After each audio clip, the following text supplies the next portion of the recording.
all the girls whose stories are in this book. Thank you for being leaders. Thank you for being brave. Thank you for being bold. We are grateful and inspired. And, are you ready? To all the leaders yet to come, big or little, I cannot wait to hear your stories. Hi, it's Mrs. Hott from the Morgan County Partnership, and I'm here with you today to celebrate Black History Month. And for this time, we're going to continue with our Tuesday series on race and diversity with a book called Little Leaders, Bold Women in Black History. I'm really excited to introduce you to girls from our past who struggled, who were different, they were unique, and they were wonderfully made. And they were able to find their strength and do some really cool things. Are you ready? Let's get started. Little Leaders, Bold Women in Black History, written by Vashti. Let's listen to what she says about this book. This book grew out of a project I began during Black History Month. It started as a drawing challenge to myself to illustrate one African American from history every day for the month of February and post the finished image to social media with a brief summary of the woman's accomplishments. As I researched and read amazing stories of women, both known and unknown, I was surprised to be moved so deeply. As a Black woman, I have studied the history of my people, but never have I felt this connected to the beauty and the passion behind their boldness.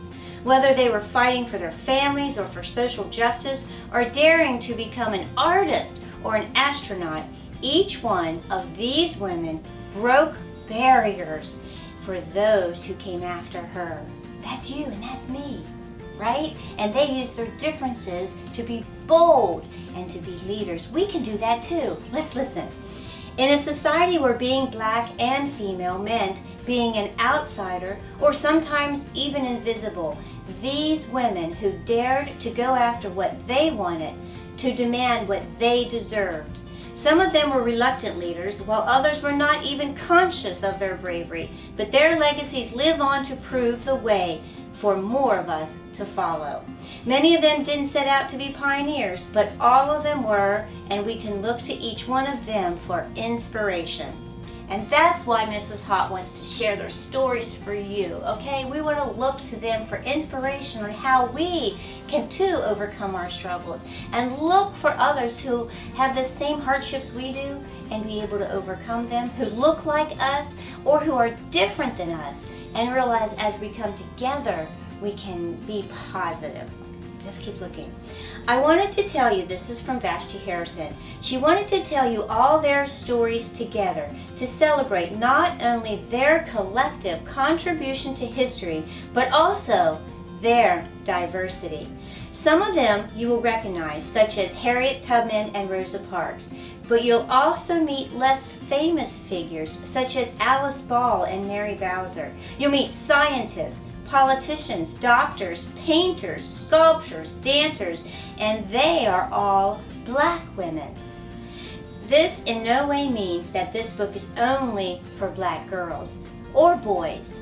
I hope readers of every background find these stories compelling and inspiring, but I did create it with them, my younger self, in mind. I think about what kinds of dreams I might have if I had known all about these women when I was growing up. If I'd known that so many people who looked like me and had done such incredible things were able to. To be able to see yourself in someone else's story can be life-changing. Let me read that again. To able to see yourself in someone else's story can be life-changing. To know that a goal is achievable can be empowering. I hope that anyone who reads these biographies, whether or not they look like these little leaders, is inspired to go after the things that they are passionate about. Oh, it gives me goosebumps. This collection includes only a handful of the countless bold black women who have done extraordinary things and lived incredible lives. With these mini biographies, I hope to spark your interest and encourage you to find out more about them and the women who have followed in their footsteps. It could be you. The Little Leaders are here to guide you on this journey through history.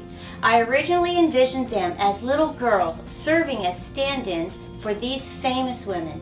That's why they're little. But as I've started sending them out into the world, they've become bigger than I could imagine. I designed them to be interchangeable because I want you, the reader, to see yourself in any one of them and to feel their strength and their possibility in you. With every turn of the page, you'll discover a new bold woman who changed history. Let them inspire your future too. Are you ready? Are you ready, Positive Actions? Let's take a look at some of these. Mrs. Hott wants to share them with you and celebrate these women. And maybe, just maybe, one of you out there will find something similar to what they're going through or to how they look or what they're living, and you'll find your path too. Are you ready? Let's get started.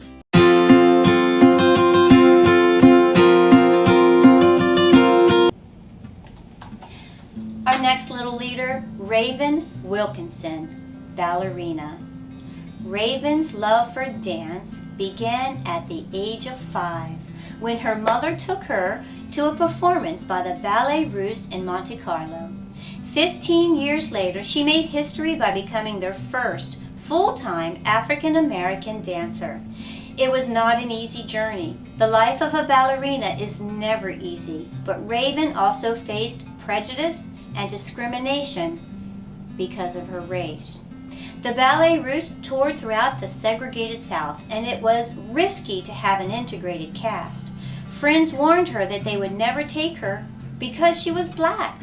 Her talent was undeniable, though, and in 1955, Raven was accepted on a trial basis. She was fair-skinned, so she was encouraged to wear white makeup. She kept her race a secret, but refused to lie when she was asked outright. Even though she had a successful 2 years with the Ballet Russe, racism put limitations on her career. Exhausted and heartbroken, she left dance for a while. In 1967, she was invited to join the Dutch National Ballet and moved to Holland for 6 years. As she was nearing age of 40, she believed her dancing career to be over, so she retired and moved back to the United States. Almost immediately, she received a call from the ballet master at the New York City Opera, and she was asked to dance with them at the Lincoln Center. Raven danced until she was 50 and continued acting in the opera until the year 2011, just 10 years ago. Every step of the way was a challenge, but Raven persisted.